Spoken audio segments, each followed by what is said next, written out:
So, on the 10th of February, the Worldwise Centre are going to be meeting again for our next book club session. In this session we're going to be talking about Spanish literature and Soldiers of Salamis by Javier Cercas. The first 30 pages of this book are a bit intense and focus a lot on the Spanish Civil War, and it is really interesting, but you might need to get through them as a British reader to get onto the next section, which explains things a bit more. But if you can't get through them, we've got a bit of a fact file here for you. The book focuses on a writer who's trying to find out about Sanchez Mathis, who was a famous Spanish writer turned politician turned back to writer. He started a party called the Falange, which is a very right-wing organisation, and later became the ruling party of Spain, but only after the Spanish Civil War.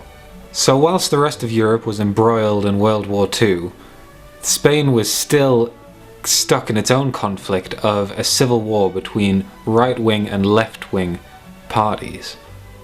After the left wing was rightfully elected, the party tried to crush any sort of opposition, any sort of right-wing opposition. And obviously the right wing didn't like this, so they tried to stage a coup with the help of the military and managed to take control of most of Spain, with the left wing holding out in certain pockets, fighting against them, and this was the basis of the Spanish Civil War. The right wing forces were supported by Mussolini and Hitler, who wanted to instill another fascist dictatorship within Europe to support them, and the left wing was supported by the Soviet Union. Other countries such as Britain and France didn't get involved because they were worried about causing another war just after World War I.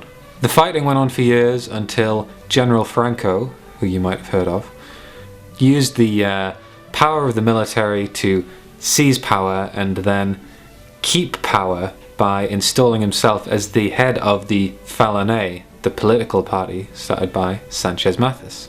Once he was head of this political party, he re-employed Sanchez Mathis to be his propaganda artist. Franco ruled Spain until his death in the early 70s, and afterwards Spain had a slow journey towards democracy. Whilst he was in charge of Spain, Franco became quite popular, and he wasn't like other dictators that we would think of throughout history. He is often compared to Hitler and Mussolini, but he was a lot more popular, particularly internationally.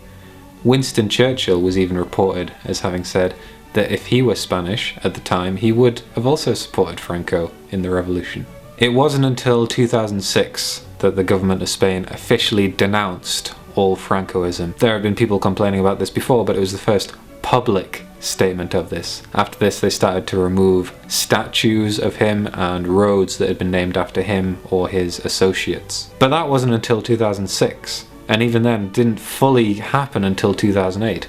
And our story is set in 2001. The thing to remember whilst reading this first section of the book, and the book in total, is that Spanish culture and fascism is very different from British culture and fascism. Francoism isn't always described as fascism, which in a British context it is, but not always in a Spanish one.